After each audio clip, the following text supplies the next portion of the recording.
Hello student, आज हम पढ़ने वाले हैं मनुष्य का एक पाचन तंत्र। ठीक है, मनुष्य का पाचन तंत्र।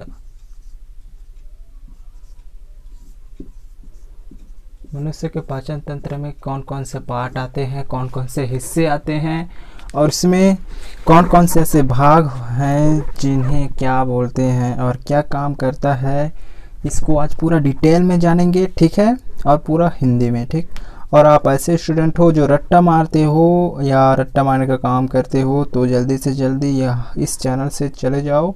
ये चैनल आपके लिए नहीं है और इस चैनल में वो लोग ज़रूर रहें जो अच्छे से पढ़ाई करना चाहते हैं, जो रट्टा मार कर नहीं समझ कर पास होना चाहते हैं। ठीक है, तो इसमें आप बने रहिए और नए हैं मेरे चैनल में तो सब्सक्राइब ज़रूर कर लीजिए।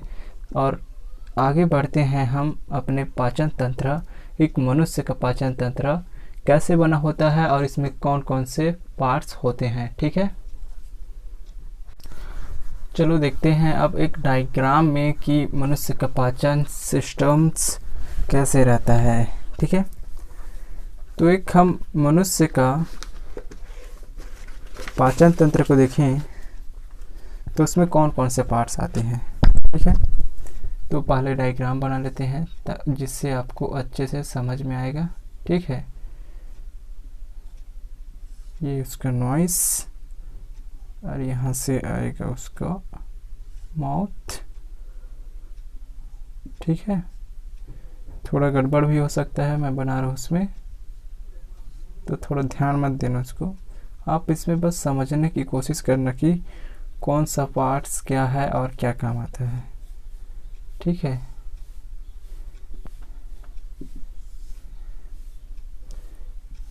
ठीक, गर्दन। अब देखते हैं और इसमें आप अच्छे से समझते जाना कि कौन कौन सा पार्ट्स क्या क्या होता है। ठीक है, तो ये है माउथ। एक पाचन सिस्टम में होता क्या है कि माउथ में कुछ भोजन हम ग्रहण करते हैं। ठीक है, कोई इंसान भोजन ग्रहण करता है तो फिर क्या होता है, वो अंदर जाता है। ठीक, जब अंदर जाता है, यह है श्वास नली। ठीक है, और आगे रहता है यहाँ पे लार ग्रंथि। ठीक है, यह है एक लार ग्रंथि। ठीक, इसको कलरमेट भी नहीं करता हूँ, ऐसे ही दे देता हूँ। ठीक है, और यहाँ से इधर नस रहता है आँख का, आँख से जुड़े रहता है। ठीक,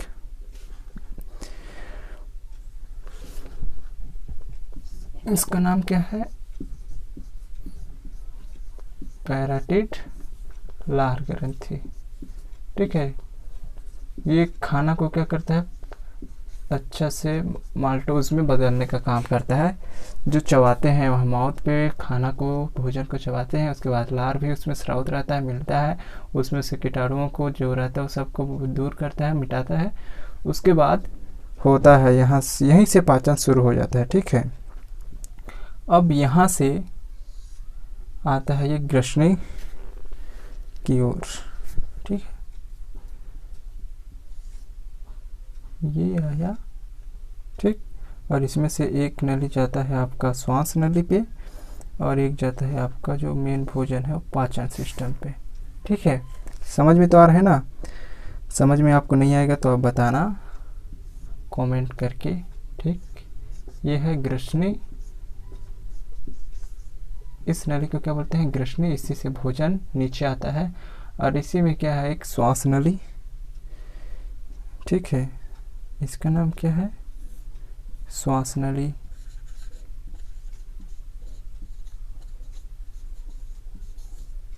ठीक, श्वास नली। अब जब भोजन यहाँ से आ गया, ठीक, भोजन खाए, लार ग्रंथि स्रावित हुआ, माल्टोज में आया, फिर भोजन नीचे आया। ठीक है, अब नीचे आके कहाँ पे आता है, सीधे एक जठर में। ठीक है ना, ये क्या है, एक जठर है। तो यहाँ आ गया भोजन, इसको मान लेते हैं भोजन। ठीक है, और इसका नाम क्या है, इसका नाम है जठर। जठर रस यहाँ से स्रावित, मतलब जठर में क्या होता है, भोजन का यहाँ पाचन थोड़ा तेज हो जाता है। ठीक है, यहाँ पे मेन भोजन का रुकावट होता है, वो स्थिर रहता है। ठीक, अब जठर को क्या बोलेंगे, एक अमाशय भी बोलते हैं। ठीक है, अमाशय। अब देखो भोजन भी यहाँ आ गया, अब जठर रस भी स्रावित हो गया अमाशय में। अब यहाँ से भोजन कहाँ जाता है, अब यहाँ से पाचन तंत्र में और क्या क्या पार्ट्स आते हैं, ठीक है, उसको देखते हैं। अब इधर से यहीं भोजन में यहीं पे और एक रहता है इस साइड पे। ठीक है, ये है आपका, ये आपका पित्ताशय। ठीक, इसको बोलते हैं पित्त रस रहता है इसमें, या पित्ताशय। ये भोजन में उपस्थित जीवाणुओं को मारने का काम करता है। ठीक है, अब आगे देखिए कि इसमें कि जब भोजन को आप ग्रहण करते हैं तो फिर उसके बाद जठर से कहाँ जाएगा, पित्ताशय स्रावित होगा, जिससे कि वहाँ के जीवाणु सब मरेंगे। अब इसके बाद चला जाता है ये एक छोटी आंत में। ठीक, छोटी आंत को भी बना लेते हैं, ये रहा छोटी आंत। ठीक, ऐसे ऐसे। ठीक है, ये छोटी आंत है। ठीक, छोटी आंत। अब इस छोटी आंत में क्या रहेगा, भोजन का क्या होता है, पाचन होता है। यहाँ पे भी एक छोटी आंत में भी, तो इसमें बहुत ही ज़्यादा पाचन क्रिया जो होती है। ठीक है, अब इसमें क्या क्या रहता है छोटी आंत में, तो उसको थोड़ा जान लो कि छोटी आंत में अमाशय में आंशिक रूप से पचित भोजन एक संकरी नली में आता है, जिसे छोटी आंत कहते हैं। ठीक है, इसकी लंबाई करीब 6.5 मीटर होती है। ठीक है, छोटी आंत की लंबाई कितनी होती है, 6.5 मीटर होती है। ठीक, और ग्रसनी जो ये है, ग्रसनी इसका कितना होता है, इसका होता है 12 सेंटीमीटर। ठीक, और इसका कितना होता है, छोटी आंत का होता है 6.5 मीटर। 6.5 मीटर एक छोटी आंत की लंबाई। ठीक है, और ग्रसनी का हो गया 12 सेंटीमीटर। अब यहाँ पे श्वास नली को देखेंगे। ठीक है, श्वास नली तो नहीं आएगा पाचन सिस्टम में। ठीक, ग्रसनी को ये हो गया। तो अब ग्रास नली जो है, ठीक, आगे आता है ग्रसनी के बाद ग्रास नली, जो ये वाला पार्ट्स होता है। ठीक, इसका नाम लंबाई कितना होता है, ग्रास नली का होता है 25 सेंटीमीटर। 25 सेंटीमीटर। ठीक है, इसका लंबाई कितना होता है ग्रास नली का, 25 सेंटीमीटर। ठीक, उसके बाद हमारा क्या हो गया, अमाशय या जठर ना, ये क्या है, अमाशय या जठर। और इसका आप किस तरीके से, थोड़ा इसके बारे में आप भी जान लो, अमाशय या जठर के बारे में। यह एक आहार नाल का सबसे चौड़ा थैलीनुमा संरचना है, जिनके दीवारों में जठर ग्रंथियां पाई जाती हैं। ठीक है, यहाँ पे क्या रहती है, जठर ग्रंथियां पाई रहती है, होती है यहाँ पे, जहाँ से जठर रस स्रावित होती है। इनके द्वारा स्रावित जठर रस में प्रोटीन, पाचक एंजाइम, पेप्सिन एवं रेनिन के साथ जठर म्यूसिन भी पाया जाता है। इसमें HCl अम्ल के उत्पादन के द्वारा भोजन के हानिकारक सूक्ष्म जीवों का भी विनाश होता है। ठीक है, यहाँ पे HCl के द्वारा हो गया। अब छोटी आंत को तो जान ली, यहाँ पे कहाँ है कि उसके बाद भोजन छोटी आंत में। छोटी आंत कितना होता है, 6.5 मीटर इसकी लंबाई। अब यहाँ पे होता है बहुत सारा पाचन सिस्टम। ठीक है, अब यहाँ पे ग्रहणी, छोटी आंत में हम ग्रहणी किसको बोलेंगे, ये वाला पार्ट्स होता है आपका ग्रहणी, जो प्रवेश करता है। ठीक, ग्रहणी ये यू आकार का रहता है। ठीक है, यहाँ से ऐसे आएगा तो यू आकार का, और करीब इसकी 20 सेंटीमीटर होती है ये ग्रहणी। ठीक है, इसको मैं लिख देता हूँ ग्रहणी को। ठीक है, आपको समझ में आएगा। ग्रहणी, इसकी लंबाई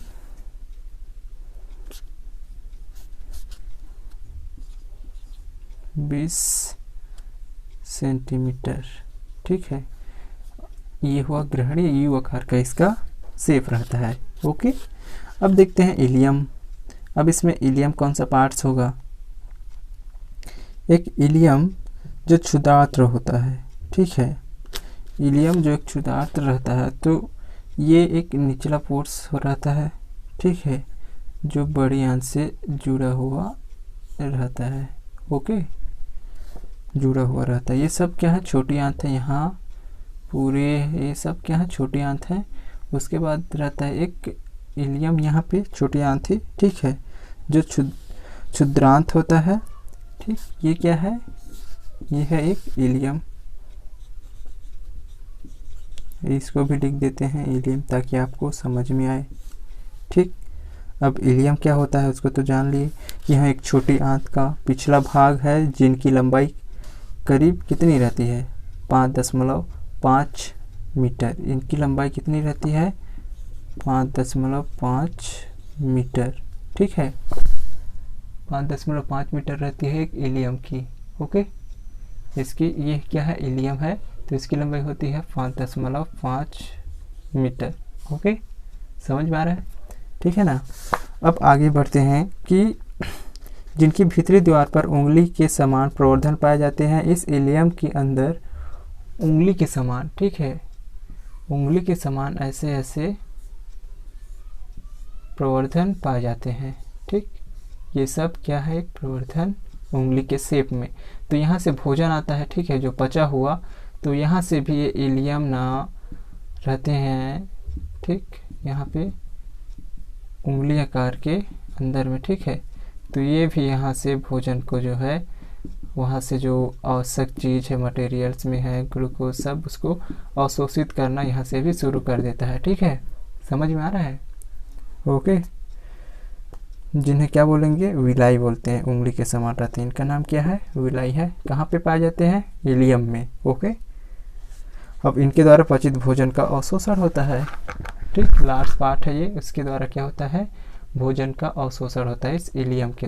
इलियम ने, इसका नाम है विलाई, और ये कहाँ पे पाए जाते हैं? इलियम में।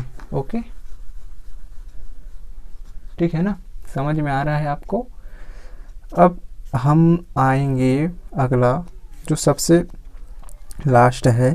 छोटी आंत के बाद कहाँ भोजन जाएगा? बड़ी आंत में। ठीक है ना, छोटी आंत के बाद भोजन कहाँ जाएगा? बड़ी आंत में। अब ये है एक बड़ी आंत।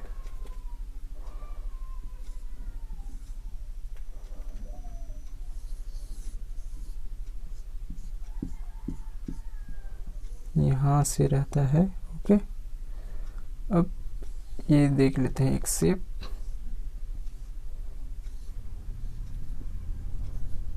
एक बड़ी आंत में जो भोजन है, वो पचा हुआ भोजन यहाँ ठहरने का काम करता है। ठीक है, बड़ी आंत में क्या होता है?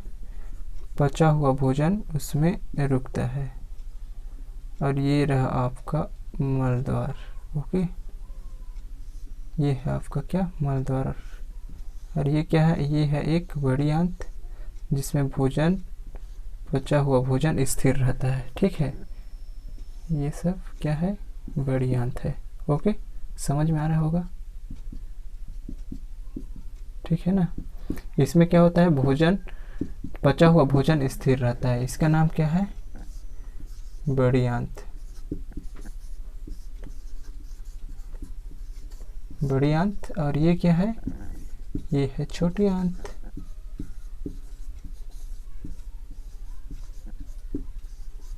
ओके, छोटी आंत। ये क्या? बड़ी आंत। अब देखो कि भोजन यहाँ पे आ गया। ठीक, पचा हुआ भोजन यहाँ स्थिर हुआ। उसके बाद जो है पचा हुआ भोजन यही बड़ी आंत से गुजरते हुए आता है आपके मल द्वार पे। ठीक है, जिसको बोलते हैं मलाशय। और ये है आपका मनुष्य का गुदा द्वार। ठीक है, अब बड़ी आंत का थोड़ा आप जानकारी ले लो कि ये होता कैसे है।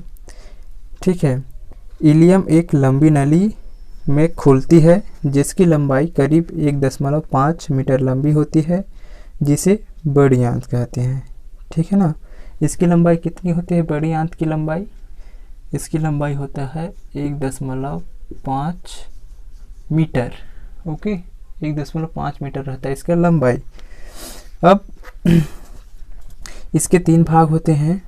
पहला का नाम सीकम बोलते हैं, दूसरा है कोलेन और तीसरा मलाशय।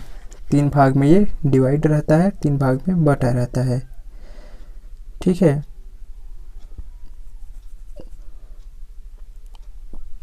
और मलाशय हुआ आपका ये भाग। ओके, ये वाला भाग आपका क्या हुआ? मलाशय। दिख रहा है आपको? ये है आपका मलाशय। अब बड़ी आंत का अंतिम भाग मलाशय कहलाता है। ठीक, अंतिम भाग क्या कहलाता है? मलाशय कहलाता है। ये सब क्या है? बड़ी आंत है, इसका अंतिम भाग है मलाशय। अब इसमें जिसमें अनपचे क्या होते हैं? भोजन वहाँ अस्थायी रूप से संग्रहित होता है। ठीक है। अब इस मलाशय से एक गुदा द्वार द्वारा बाहर त्याग दिया जाता है। ठीक है, बाथरूम या उसको बोलते हैं आप बेकार। ठीक है, वो यहाँ से रिमूव हो जाता है, बाहर निकल जाता है। ठीक, यहाँ से गुदा से, इसको क्या बोलेंगे? गुदा। ओके, ठीक, समझ में आया? एक बार फिर से आप जान लीजिए कि भोजन का पाचन कैसे होता है। ठीक है, भोजन की पाचन ग्रंथियों को बाद में देखेंगे। आज का टॉपिक मेन है भोजन का पाचन किस प्रकार से होता है। ये हुआ एक मानव। ठीक, मानव ने आप भोजन ग्रहण किए। ठीक, उसके बाद भोजन यहाँ पे लाल ग्रंथि स्रावित होता है और भोजन माल्टोस के रूप में बन जाता है। उसके बाद जो है ग्रसनी द्वारा वो नीचे आता है। ठीक, और ग्रास नली द्वारा यहाँ जठर में जाता है और जठर में से बहुत पाचन क्रिया थोड़ा ज़्यादा हो जाता है। वहाँ से पित्ताशय से स्रावित होते हैं, जिसमें से कीटाणु सब मर जाते हैं। और उसके बाद ये ग्रहणी से जाते हुए छोटी आंत में जाता है और छोटी आंत में पाचन का क्रिया बहुत सारा प्रोसेस होता है, जिसमें से लगभग पूर्णतः प्रकार से हो जाता है। उसके बाद अचपचे जो बेकार के रहते हैं, पचा हुआ भोजन के बाद अपशिष्ट टाइप का, ठीक है, वो बड़ी आंत में इकट्ठा होते हैं। अब बड़ी आंत द्वारा यह मलाशय से गुदा द्वार द्वारा बाहर भेज दिया जाता है। ओके, तो इतना सारा प्रोसेस है। ठीक है, अगर आपको वीडियो अच्छा लगा हो तो लाइक कीजिए।